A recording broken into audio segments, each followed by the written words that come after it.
Tingnan natin kung ano ang ating top love teams. Oh yes! Kaibigan mo lang ako. Kaibigan mo lang ako. And I've made the biggest mistake of falling in love with my best friend. Sila talaga yung ultimate love team. Ang laki-laking storya nun. National news yun. Malandi. Ganon, haliparot. Oo. Burikat. Kung nag-break kayo ngayon, maayos lahat. O, edi pakangkang ka bukas. Hindi sila pinagtatagpo ng tadhana and everybody was rooting for the both of them to be together. Harangan mo man ang sibat. Tatawirin ko ang dagat, 'di ba? Just to be with you. Millions and millions of tweets. Oo. Di may anak sa knowing DJ and Kath.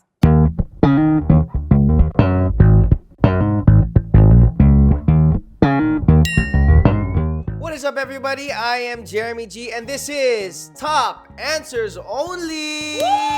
Yes, Top Answers Only, where we ask you guys, our viewers, our audience, kung anong top answers nyo about today's topic. We are officially on our second episode, guys. Let's go! Let's go. We are so happy, and it's still the love month, and we love having her here sa Top Answers Only. Okay, let's give it up for our news anchor, host, best supporting actress, and trailblazer in the LGBTQIA+ community, Miss Jeremy Ryzen, aka Khaled Khaled! Hello! I'm so happy to be back. Thank Wala you na ba so kayong maigas? Hindi! We love having you here naman. Oo And it's naman. still the love month, ate. Support. And we are still talking about love dahil it's still February. But this time naman, it's not about music. It is about another type of media, movies. Movies? In particular, Filipino romance films. Ako, ang dami niyan. Our audience, they have answered our surveys. Kaya naman, we asked them who their favorite Pinoy love team is of all time. Oo. So if I ask you, your top. Oh my Well, God. actually, it's hard to pick a top. Oo nga eh. So let's give you three. Siguro yung mga kinalakihan ko na love team. Jericho and Christine Hermosa. Pangako sa'yo days yan eh. I would also say Rico yan and Claudine. Kasi Oo, palong-palo sila nung bata ako.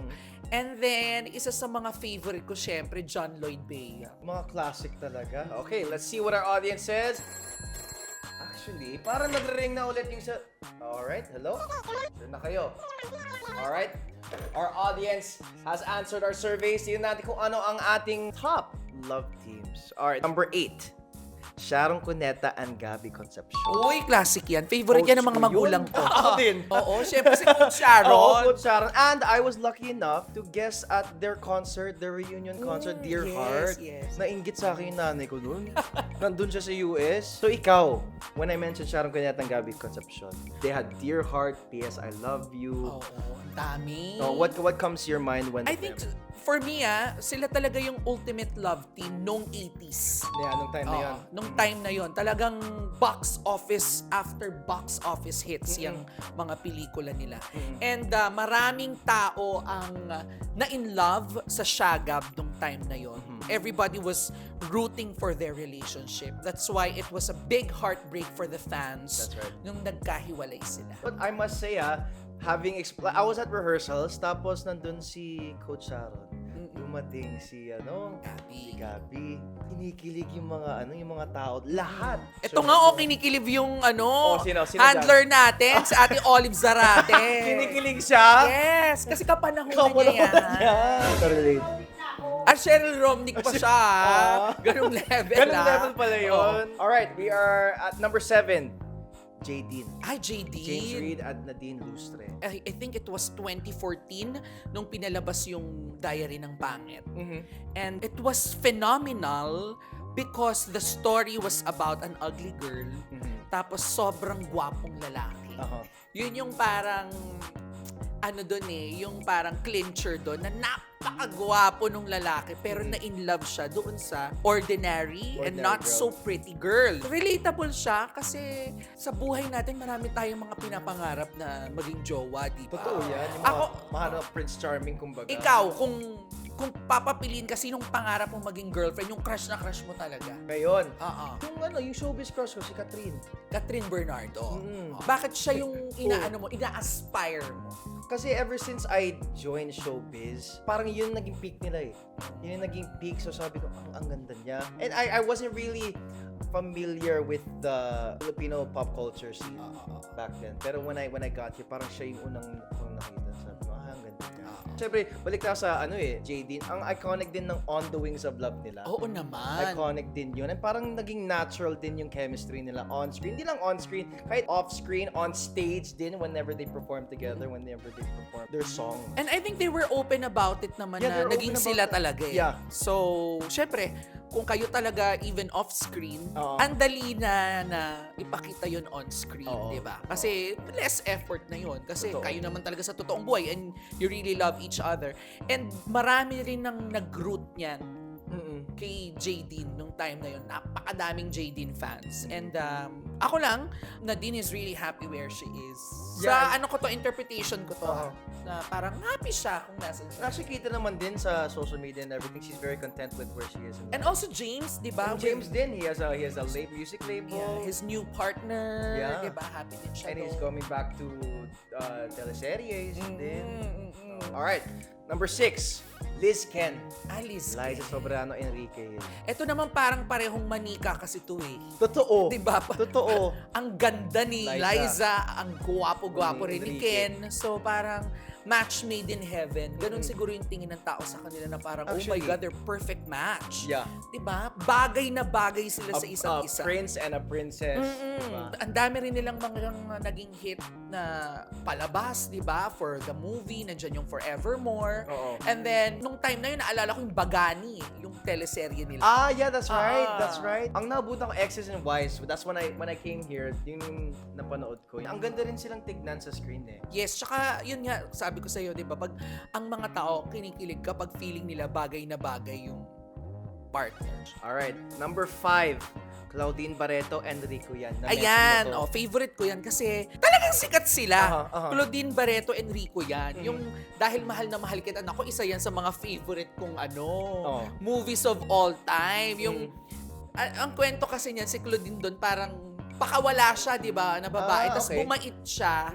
Tinry niyang magbago para doon sa lalaki, which is So Rico Yan. how was their chemistry on screen? Because I'm not familiar with their I think they're also together off screen Okay. during that time. Parang in real life sila talaga. And Rico Yan was at the peak of his career when he died. So, ang laki-laking storya nun. National news yun. Naalala ko nga nun, I think I was in grade school. Tapos namatay si Rico Yan. Hindi ako makatulog ng ilang araw. Talaga, as in ganun. Kasi it was all over the news. Yeah. Tapos parang may grupo sila niyan eh. Dominic Ochoa, Marvin Agustin. Watame ng tawag. Or parang show yata nila yun. And actually, recently, parang lumalabas ulit yung mga, di ba? Like, people are going back and having a throwback sa love team nila before. And nagsasabi nila they're the perfect example of a Totga or the one that got away. Sayang yun. Sayang yung love team na yun. I think if not because of Rico Yan's death, baka lang. Baka nagkatuloyan si Claudine at saka si Rico Yan in real life. Na kinasal sila, nagkaroon sila ng family. But you know. Number 4, at talagang iconic tong love team na to. John Lloyd Cruz and Bea Alonso. When I mention those two names to you, what comes to mind? Yung movie nila, One More Chance. I think yun Talaga talaga iconic yun. yung movie na yung One More Chance. Tsaka box office yun. Box office talaga yun. Ang galing din kasing umarte ni John Lloyd. Samahan mo pa ng Bea Alonso. So, perfect scene sa movie. Talagang madadala ka na talagang may hugot bawat eksena. Kasi ang galing nilang dalawa umarte. And parang whenever they have a movie or a project together, the story is always deeper than the surface level type of love. Di ba? One More Chance. Tapos nagkaroon yun ng sequel, yung One More... A second chance ba yun? Sasabihin ko sana One More Try. One More Sino Try. nga yung One More Try? Angelica pala yung panganiban. Iba pala Tsaka yun. Angel Oxine. One More Try. Pag-usapan naman din natin yung quotes nila, the 3-month rule. Bas hindi mo ba alam yung 3-month rule? Lahat ng taong na-inlove at nakipag-break, alam yun. Diba? 3 buwan bago ka makipag-boyfriend ulit. 3-month rule? Siguro, as long as clear yung hiwalayan ninyo, and tapos may closure na bawat isa, siguro respeto na lang din yung 3-month rule. Tsaka kasi nakakahiya naman, parang ang pokpok mo naman kung meron ka naman Agad, jowa agad. after a week, di ba? So siguro ginagawa lang yan for the societal approval. Yung parang, what other people would see. yeah, that what other people would say or what the other person would say. But ako, kung ready ka na or hindi ka naman nahihiya, makapal mukha mo. O di, kung nag-break kayo ngayon, maayos lahat. O di pakangkang ka bukas.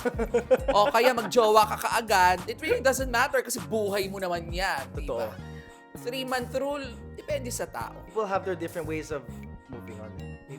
People sometimes they move. It takes longer than 3 months for them to move on. Oh. And I think yun nga, tama ka. It's a society type of agreement na at least it's 3 months. Okay yun. At least you're not yun nga, pokpok or whatever. Malandi. Malandi. Ganon, haliparot. Oo. Burikat. Sabi nga ng mga Bisaya.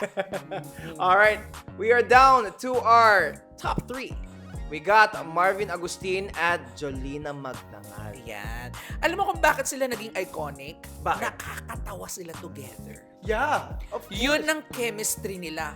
Fun. Funny. Yung love team nila. And I might say, I watched their comeback movie together, XX Lovers. Parang wala nagbago. Yes. They just went back to their themselves before. The chemistry was still there. And they might not be lovers in real life, but I think they're really close friends. Oh, yeah, Parang yeah. mag-best friends si Ate Jolens at si Kuya Marvin. And that made the love team work. Kasi super friends sila. Kaya alam nila yung kabaliwan ng isa't isa, yung nasasakyan nila yung jokes ng bawat isa. So I think that's also important when you're in a love team. Yung alam nyo yung trip ng bawat isa at yung kilite. And madaling i-project sa screen yun if you know each other that well. Totoo. Actually, yun nga, I experienced that chemistry, that kilig that they had together when they they guested sa ASA. I was able to interview them sa I Want ASAP. Yun nga, parang they know each other so well. They know them as a person, hindi lang on screen, but Oh yes! Oh yes! Kaibigan mo lang ako. Kaibigan mo lang ako. And I've made the biggest mistake of falling in love with my best friend. Oh. Yun ang... no, yung iconic line. Wala sa script yun, pero alam ko. Kasi nga, pinanonood ko sila. Yung movie na yan, yung Labs Kita, okay ka lang ba yan? Yung sa Baguio, na ang favorite pang kainin ni Marvin dyan, or ni Jolina ba? Basta natatanda ko yung Pringles na may Coke. Pringles na may Coke. Sasaw-saw yung Pringles. Oh. Yun yun, natatanda ko yan. If I'm not mistaken correct me if I'm wrong, yung mga Marvin Jolina fans yan. Oh yes! Kaibigan mo lang ako. Yun. Gulat naman ako. Iconic. Gulat Diba? naman ako doon. Alright, number 2. Maine Mendoza and Alden Richards. Aldab. Yan. Aldab. Phenomenal yan. I don't know if I was in the States but when the Aldab Yeah. craze happened. How was it here in the Philippines when Oh that my God, started? everybody was crazy about Aldab during that time. Talagang even my lola, my parents, because I had a relationship with Itbulaga. I was one of their staff members. I was one of the writers nung Itbulaga. That was actually my first job when I graduated from the university. So, meron akong relationship with them. So, kilala ko yung mga tao sa Itbulaga. Like, on and off cam, kilala ko sila. So, nung time na yan, it was really phenomenal. And Itbulaga was actually sky high yung ratings Nung nila ratings nung sa time na yun. Because Aldab was really a phenomenon. Sikat na sikat yung Aldab. And ang galing nila kung paano nila in-stretch yung story. Oh, kasi I wanted to ask your opinion on that. Kasi syempre they started talking to each other through a screen. Yeah. So why do you think that kind of interaction between them hit home with people? It made an impact. Kasi nandun yung hope. Yung pag-asa na magkita sila, na pag-asa na one day magiging together sila physically. Kasi pinahaba nila yan Kaya nga nila tinawag na kalye serye. Kasi parang, as far as I remember, hindi sila pinagtatagpo ng tadhana and everybody was rooting for the both of them to be together physically. At para maisakatuparan nila yung pagmamahal nila sa isa't isa. Yun yung classic Filipino na harangan mo man ng sibat, tatawirin ko ang dagat, 'di ba? Just to be with you or para lang maipaglaban yung pag-ibig natin. And that actually resonates to a lot of people na no matter what happens, I'm gonna fight for this love. Kaya feeling ko nag-work yan. Ang cute nun. Pero how did it resolve, if I may ask? What was the eksena? If I'm not mistaken, was this sa Philippine Arena or no? Parang doon nga sila finally nagkita, Doon no? ba yung finale nun? Philippine Arena? Parang finally nagkita na sila. Kasi Oo. di ba parang pinipigilan yun ng tatlong lola and everything. May mga moments pa nga na kinasal sila. Basta ang Talaga? daming Ang dami nangyari nangyari? dyan. Sobrang dami nangyari dyan sa Kaliseri na yan. And it was a big hit. They have shaken Twitter world. Sila yung time na may pinakamaraming tweets nung time na yun. Like millions and millions of tweets. Oo. Nung time na yun sa Actually, Twitter. hanggang ngayon, may mga Aldab fans na nag-tweet pa rin na umaasa pa rin sila, na may, tama ba? May anak sila. Oh. Yung ganun. Oo, parang naging issue yan. Na parang, Oo. basta, yung mga ibang fans kasi parang Nakakatuwa din eh. may Kasi, ini-insist na reality. Oo. Na parang hindi, may anak si Alden daw tsaka si May. and they're saying like everything that they're saying sa mga interviews, hindi, lies daw. Oo, Alam daw nila yung totoo. Mm-mm. Nakakatawa din yung mga netizens minsan. Pero iconic din na mention ni Kenneth, yung pa-baby wave. Pa-baby wave. Ganyan na pinauso yan ni Maine Mendoza tsaka ni Alden eh. Pa-baby wave. Pero kita mo naman kung nasa na sila ngayon, na parang even after the Aldab phenomenon, Yeah. their love team, they were able to actually set their careers for Yeah. themselves. Di ba si Alden, meron na siyang sariling career, and even Maine, kinasal na si Maine, may husband na siya, and I'm sure very soon magkakaroon siya ng sarili niyang family. So, everything worked out for the best That para is sa kanilang dalawa. That is right. All right. We are down to our final love team. At number 1, we got Katniel, Catherine Bernardo, and Daniel Padilla. Ang dami nilang iconic movies, series, Princess I, Must Be Love, Got to Believe, She's Dating Gangster, to name a few Yeah. of the amazing works that they put together. Iconic talaga sila in my eyes kasi I've seen The House of Us and Pangako Sa'yo. I've seen both of those and parang natural talaga yung Yun nga eh. chemistry dun I think yung naging unique selling proposition ng Katniel nung time nila was their authenticity. Yeah, there it is. Yung there it parang lahat ng nakikita mo parang oh my god, parang authentic talaga on Yeah. on how they love each other, kung paano sila on and off cam. Ganun talaga sila sa totoong buhay. And I've witnessed that because I'm close with, their family nila, Daniel, because I'm really close with Ma'am si Carla. And even sa mga events, pag magkasama sila or like Christmas, New Year, o basta may malaking events sa family or sa bahay nila, nakikita ko sila na kung paano sila on screen, ganun din sila sa totoong buhay. So, I think yun yung naging, nila, parang naging bala nila, talagang authentic sila sa isa't isa. Balikan din natin yung big announcement nila noong 2023. Oo. Yung nag-break sila. There was a whole thing on social media. Ikaw mismo, since you have a kind of relationship. Ako pa nagbalita niyan sa Frontline Pilipinas nung Aha. naghiwalay sila noong 2023. Of course, binalita naman ng lahat ng news network yan. networks. But I was the one who delivered that news on TV5. And it happened live sa broadcast. So wala siya sa unang lineup. Kasi nag-post si Catherine around 6:30. Ume-ere Yeah. na yung balita eh. Aha. So it was one of the mga balita na nasa may bandang dulo na nung newscast. Pero naibalita pa rin namin kasi nga nag-announce na si Catherine na chapter closed. So, were you able to see that? Were you able to read through that before you... Oo.